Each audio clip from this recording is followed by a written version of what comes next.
Sa bawat sulok ng Asya ay may mga lugar na hindi basta-basta pinapasok. Mga lugar na may iniwang sigaw ng nakaraan at mga kwentong hanggang ngayon ay hindi pa rin matahimik. Sa video na ito, dadalhin ko kayo sa 3 haunted places sa Asya. Mga lugar na sinasabing pinamumugaran ng mga ligaw na kaluluwa at binabalot ng takot ang sinumang maglakas loob na lumapit dito.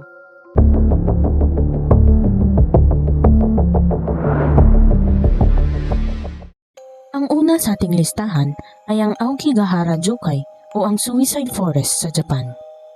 Ngayong araw ay pag-uusapan natin ang isang lugar sa Japan na matagal nang kinatatakutan. Hindi dahil sa itsura nito, kundi dahil sa mga nangyayari sa loob nito. Sa paanan ng Mount Fuji, naroon ang Aokigahara Jokai.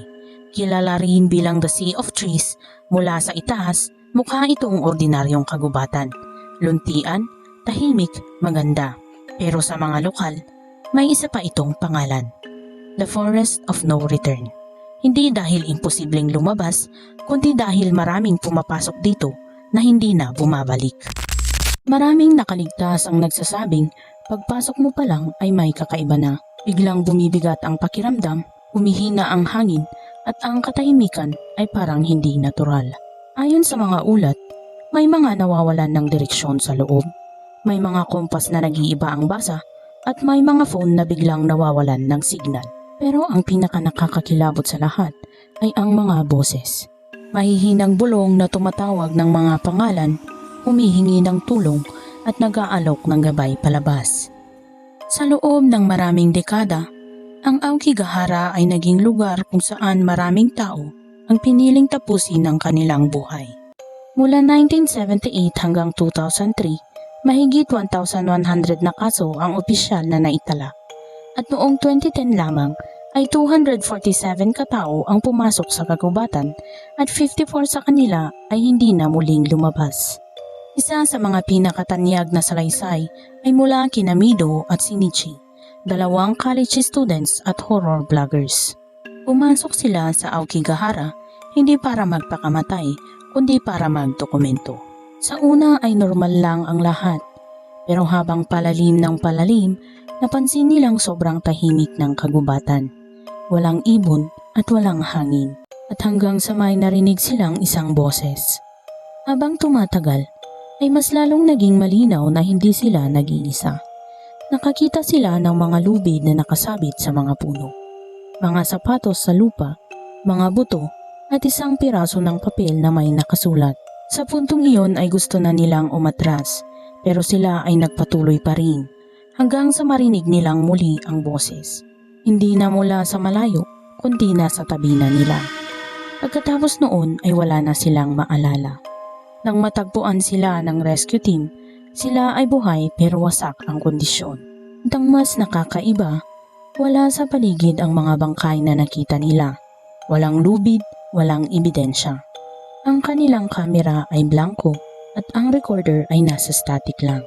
Ito ay parang binura ng kagubatan at pati na ang lahat ng kanilang nakita. At dito pumapasok ang tanong ng mga eksperto. Paano kung hindi ito tungkol sa multo? May mga psychologists na nagsasabing ang reputasyon ng Aokigahara ay pinalakas ng mga kwento, media at kultura. Isang phenomenon na tinatawag na Werther effect, kung saan ang isang trahedya ay nagiging template na ginagaya ng iba. Sa madaling salita, ang kagubatan ay hindi lang lugar, isa itong simbolo ng sama-samang kalungkutan ng libu-libong kwento ng kawalan ng pag-asa na naiwan sa pagitan ng mga puno. Ngayon ay bukas na ang Aokigahara sa mga turista, may malinaw na mga daan at babala. At ayon sa agham, hindi totoo na tuluyang nasisira ang mga kompas. Pero kahit ganun, maraming bumibisita pa rin ang nagsasabing may kakaibang bigat sa lugar. Parang may mga alaalang ayaw umalis. Kaya ang tanong, ang Aokigahara ba ay pinagmumultuhan ng mga yure?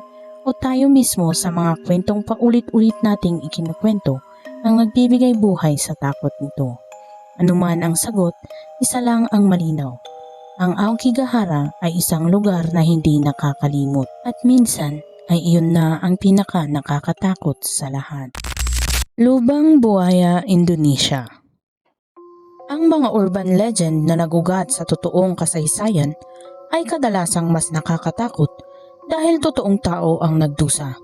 Sa buong mundo, maraming lugar ang tahimik na saksi ng revolusyon, karahasan at trahedya. At sa Indonesia, isa sa mga pinakakilala at pinakanakakatindig balahibong lugar ay ang Lubang Buaya sa Jakarta.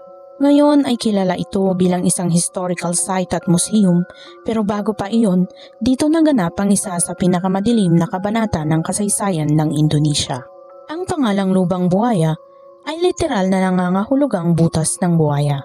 Ayon sa mga alamat, dating puno ng mga buhaya ang ilog sa lugar na ito.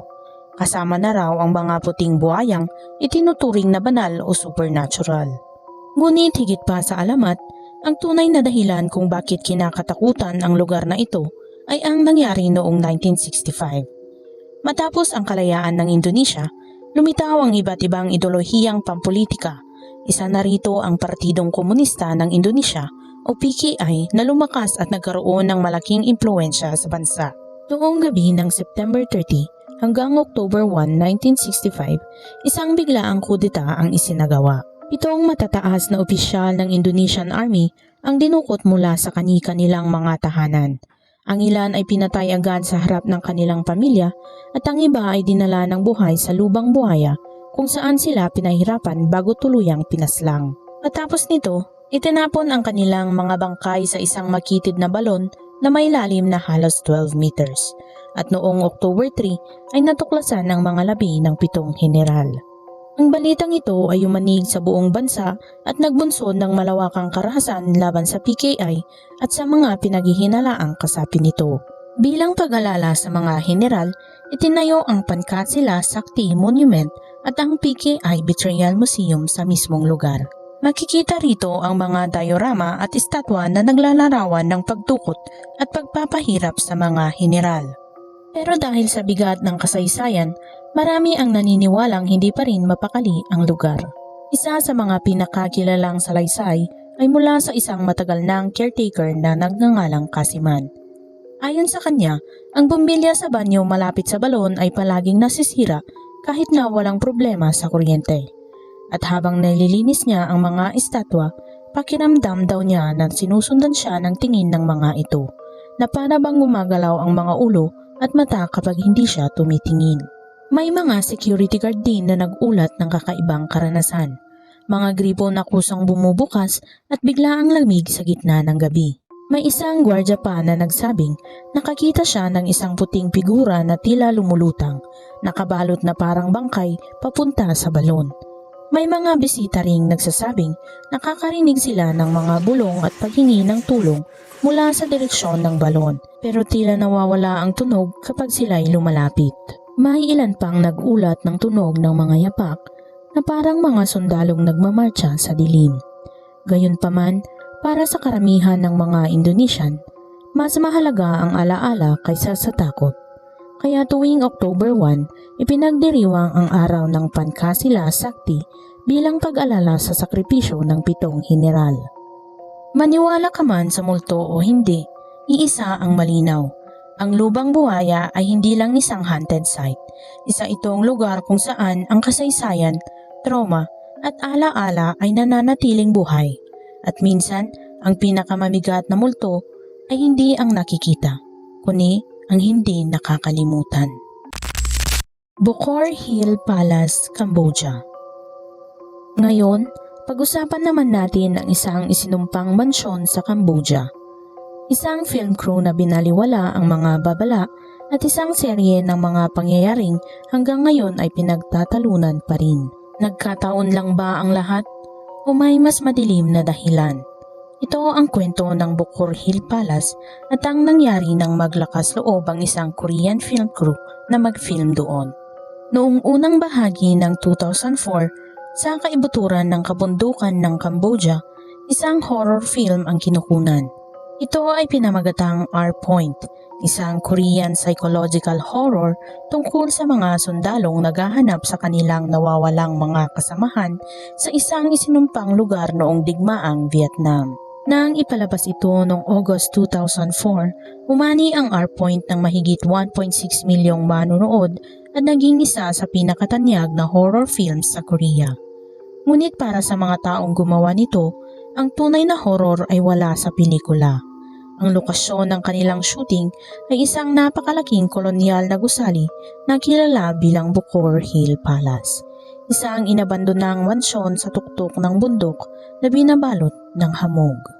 At para sa mga lokal, ay ito ay isang ipinagbabawal na lugar. May nakasulat na babala sa loob ng gusali, huwag matulog dito. Ngunit hindi naniniwala ang film crew sa mga pamahiin. Para sa kanila, ito ang perpektong set para sa isang horror movie at doon nagsimula ang lahat. Sa pag-akyat nila sa bundok, isang 3 palapag na gusaling bato ang bumungad sa kanila. Natatakpan ng lumot ang mga pader, may kakaibang amoy na lumalabas sa mga basag na bintana at mabigat ang pakiramdam ng hangin na parang may nagmamasid. Naisip nila na eksakto ang lugar para sa isang pelikulang horror. Ngunit ang hindi nila alam, ang lugar na ito ay may mahigit 1 siglo ng dugo at kamatayan. Bago pa man magsimula ang shooting, nagkaroon na ng problema ang produksyon. Biglang nagbitiw ang orihinal na direktor ng walang paliwanag 1 buwan bago ang shooting. Napilitan silang kumuha ng kapalit na halos walang oras para maghanda. Kahit ang mga lokal at Korean experts sa Cambodia ay nagbabala na isinumpa ang lugar at huwag silang mag-film doon, pero sila ay nagpatuloy pa rin. Bilang pag-iingat, nagsagawa sila ng gosa, isang tradisyonal na Korean ritual para payapain ang anumang espiritu sa lugar. Hindi nila alam na baka huli na ang lahat. Sa unang araw ng filming, nagsimulang mangyari ang mga kakaiba. Ang makapal na hamog ay biglang lumilitaw at nawawala na tila may sariling isip. Isang crew member ang biglang sumigaw na may dumaan sa akin, pero walang tao roon. May sugat sa braso niya na isang mahabang pulang guhit na para bang may humawak sa kanya.